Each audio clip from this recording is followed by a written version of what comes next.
Привіт усім на моєму каналі Життєві історії. Сьогодні я хочу поділитися спогадами про коротку мандрівку до Братислави, яка відбулася на початку квітня цього року.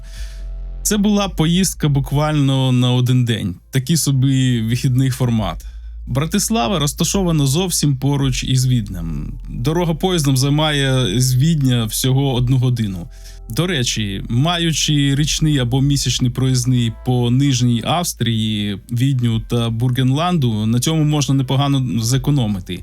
Достатньо просто докупити квиток від прикордонного міста до самої Братислави через додаток в смартфоні. І тоді поїздка в обидва боки обійдеться всього десь у 8 євро. Спершу і я так думав, і я в це вірив, що ця поїздка буде спонтанною. Але згодом я зрозумів, що вона була чітко спланована, просто не мною. Це був такий собі сюрприз. Коли ми прибули на вокзал у Братиславу, нас зустріли 2 пані. Це виявилися давні подруги моєї дружини, близнючки, які вже 4 роки живуть у Словаччині. Вони приїхали до Братислави ще на початку повномасштабного вторгнення, тому вони добре знають місто і влаштували нам таку невеличку екскурсію. Це було дуже доречно, бо хоча центр міста і маленький, за один день без знавців усе одно не роздивишся все. А їдучи в цю поїздку, я не мав наміру спеціально щось фільмувати і робити якісь зйомки спеціально для сюжету. Я робив спонтанні відеозаписи, і часто камера рухається досить таки швидко і змазується кадр. Звісно, я ці відео намагатимусь підредагувати при монтажі, але є як є вже. Дорога до Словаччини не була надто такою контрастною. Звісно, навколишні селища, станції, якщо їхати по Австрії, то вони відрізняються більшою чистотою і більшим порядком. Коли ми перетнули кордон зі Словаччиною і вже під'їжджали до Братислави, то сама Братислава мене взагалі не вразила. Якесь околиці, як якесь обласне чи районне навіть містечко. А вийшовши із потяга на вокзалі, я взагалі повернувся в якесь ніби минуле. Це якийсь реальний совок в такому його совковому прояві. Усе якесь обшарпане, маргінальна публіка навколо. Взагалі-то дивуватись нема чого, бо Словаччина свого часу входила до соціалістичного табору дружніх до Совєтського Союзу країн, західних країн. І на той час вона входила до складу такої собі Чехословакії, тобто вона була об'єднана із Чехією. Тому й до сих пір архітектура Словаччини, особливо околиці, і той же самий залізничний вокзал, такий типовий совковий стиль, совкова архітектура. Навіть трамвайне кільце біля вокзалу викликало в мене таке відчуття дежав'ю. Воно мені до болю нагадало кінцеву зупинку біля станції метро Лісова в Києві, десь наприкінці 90-х.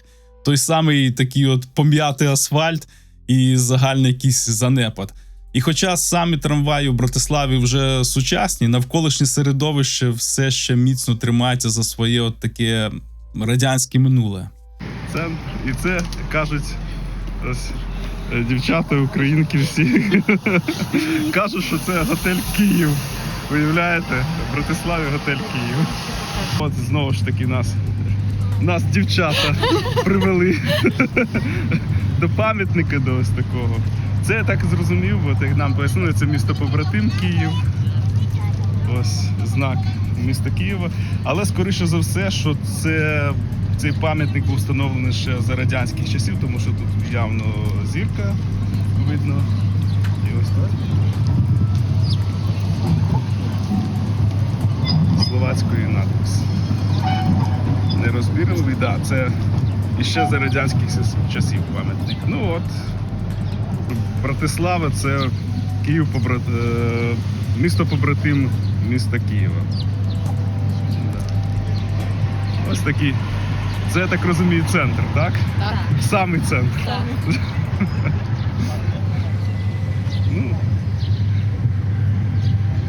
77-й рік, ось воно. І ще й герб Радянського Союзу тут висить. І мені підказали, герб Братислави. Так. піду знову до дівчат. Але коли ми приїхали до центру міста і пройшли до старої частини міста, то картинка, звісно, змінилася. Історичне місто, старе місто, воно досить таки компактне і затишне. І що цікаво, там відчувається величезна присутність і українців. Досить таки значна кількість українських ресторанів, кав'ярень, магазинчиків, наприклад, ті ж самі львівські круасани. І українців в Братиславі справді багато. Тих, хто живе давно, і тих, хто виїхав нещодавно з України. Ще одна річ, яку ми помітили, у Братиславі практично немає мігрантів зі східних мусульманських країн. Мене це зацікавило, я навіть пошукав інформацію. Чому так? Виявилося, що це свідома і досить жорстка політика держави. Словаччина свого часу відкрито відмовилася від квот ЄС на приймання біженців, мотивуючи це культурною несумісністю. Там немає великих соціальних виплат, а для офіційної реєстрації релігійної громади, наприклад, мусульманської, потрібна така кількість послідовників, якої в країні просто немає. Це фактично блокує створення відповідної інфраструктури, тому мігранти розглядають Словаччину лише як транзитну точку і їдуть далі на захід, у Німеччину чи в Австрію.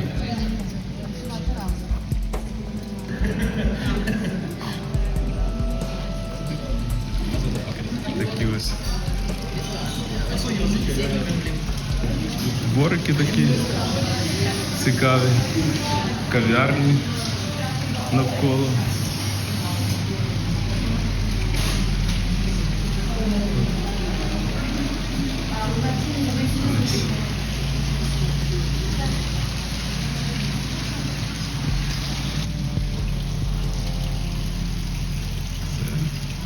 Фонтан, пам'ятник Рудольфу Вальку.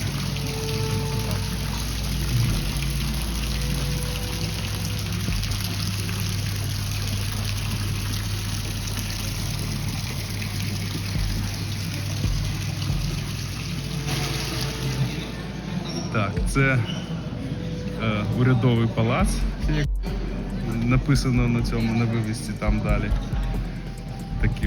Це така от площа, одна із центральних площ, як кажуть дівчата, тому що тут багато таких площ, якісь. Да. Знову ж таки. Це дівчата. Тут є туристи теж. Ну і себе покажу трохи. Це тут я все зафіксую. На фоні туристів, на фоні.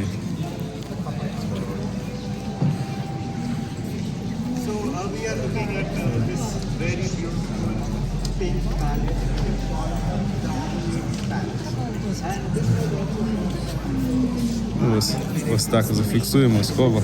Дівчата там на задньому фоні, я тут на передньому. Тут сьогодні якийсь пробіг, кажуть, і от такий от янгол, там дівчата такі. Це ми за сценою вийшли. Да.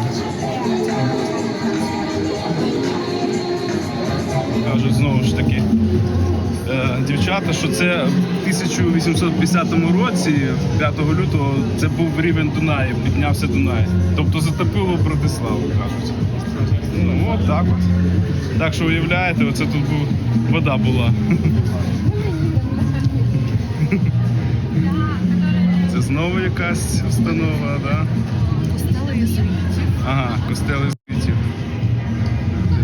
Єзуїтська церква, так? Да? Там є чорна Мадонна. Ого!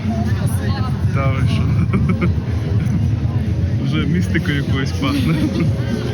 Це головна площа. Площа, так? Да? Ага. Хаусплац, головна площа, так. Да. Францисканське на місці. Да. І ще називається це Міхалська брама. Міхалська брама. Вхід в старе місто. Це вхід в старе місто. Пішли на площу з іншої сторони. І тут якраз відбувається дійство на сцені. Це словацький народний танок народний. Ну, по музиці, ну гуцули, закарпатця більше.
кав'ярня Майер, як сказала дівчата, я ще повторю.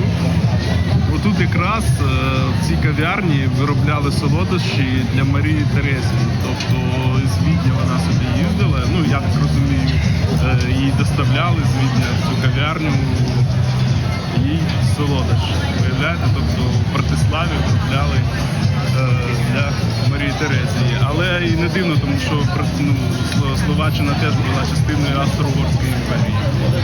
Сьогодні свято бігу якогось марафону, тобто людей багато в спортивній формі.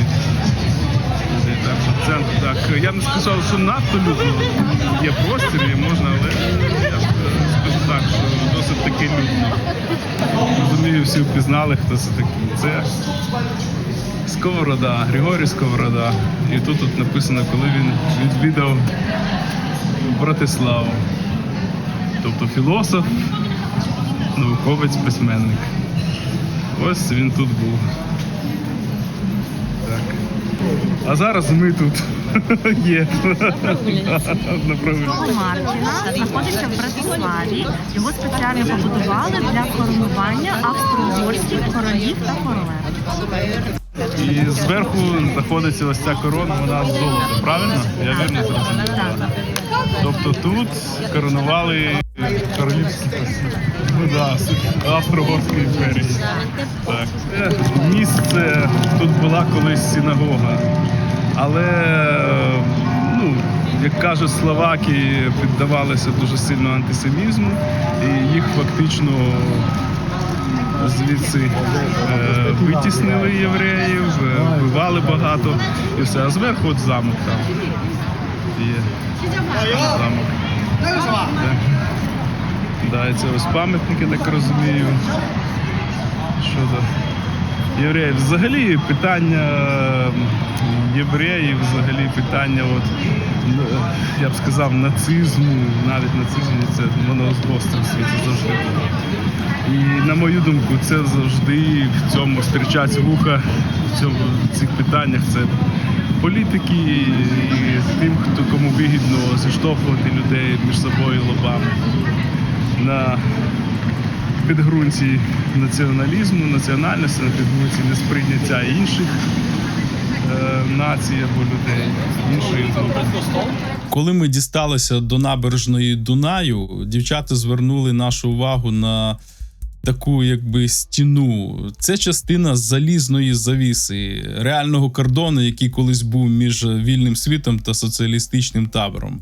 Дивлячись на цей бордюр, я мимоволі згадував кадри падіння Берлінської стіни під пісню «Wind of Change» групи Scorpions. Я добре пам'ятаю ті часи, тому спостерігати такі залишки минулого було якось незвично. Це от ніби жива якась ілюстрація історії, яку ми проживали. Це Братиславська набережна, Дунай.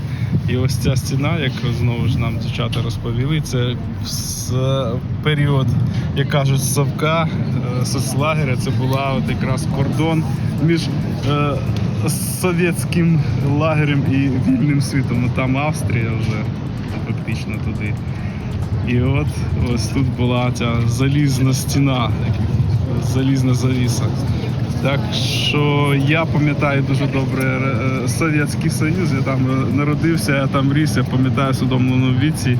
Не знаю, дівчата, ви теж застали, да. А я так добре застав, і я знаю, що це за жесть. І я бажаю всім народам, всім країнам не повторювати цей досвід, цей гіркий досвід, неволі цієї, цього всього.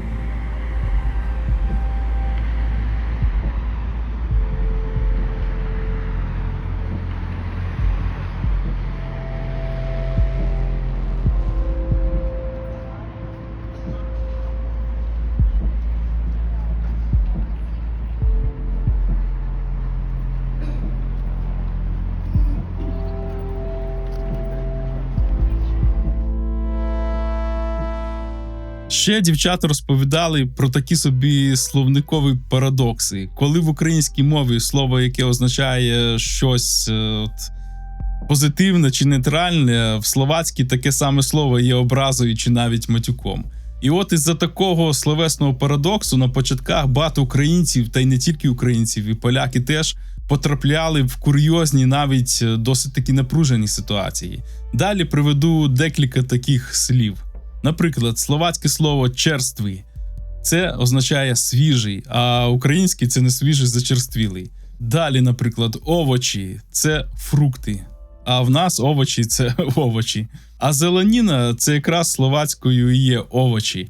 А в нас зеленина – це городина, там цибуля свіжа чи ще щось таке. І ще от слово «ужасний».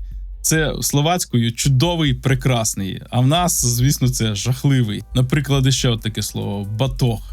Це словацькою «рюкзак», а в нас це «батіг», «батіг» для поганяння коней.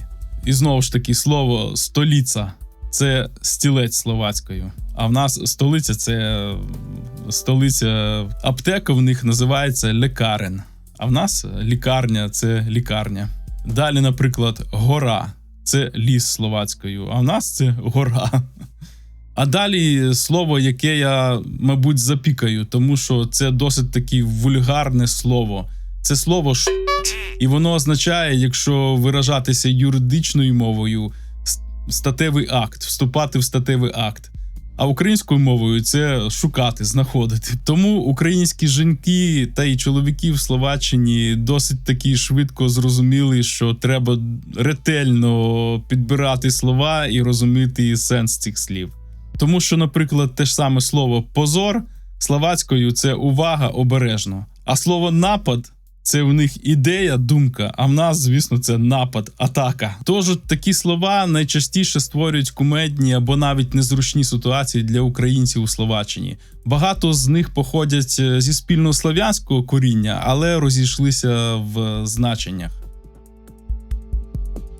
Цей день в Братиславі пролетів дуже швидко, бо в неділю автобуси з Відня до нашого села в Нижній Австрії ходять не так часто, і нам треба було встигнути на зворотній поїзд по обіді. Ця поїздка була більше такою ознайомчою, аніж серйозною такою мандрівкою. І мені хотілося зафіксувати ці моменти ось тут, щоб зберегти цей дух міста та свої перші емоції від нього. Можливо, хтось із вас знає Словаччину дуже добре і на даний момент проживає в цій країні. А для мене це був такий цікавий і важливий досвід, тому що я в цій країні ніколи не був. Можливо, через певний час ми ще відвідаємо Словаччину і ту ж саму Братиславу, і не тільки Братиславу, уже на більш такий тривалий відрізок часу. І хоч Братислава є столицею країни, але це дуже маленьке, от я б сказав, компактне, мабуть, місто. І попри те, що в Братиславі досить таки багато цієї старої радянської архітектури, і ті ж самі дороги в не дуже гарному стані, я не кажу про історичний центр міста. Історичний центр міста якраз в такому дуже гарному стані. Але куб сміття, великий куб сміття, там нечистот якихось, я там не помітив. Звісно, ми не були на околицях міста і в інших таких віддалених районах. Але загалом Братислава справила досить приємне враження. Отже, дякую вам всім за увагу, за перегляд цього невеличкого сюжету. А з вами був я, Сергій Макаренко, і життєві історії.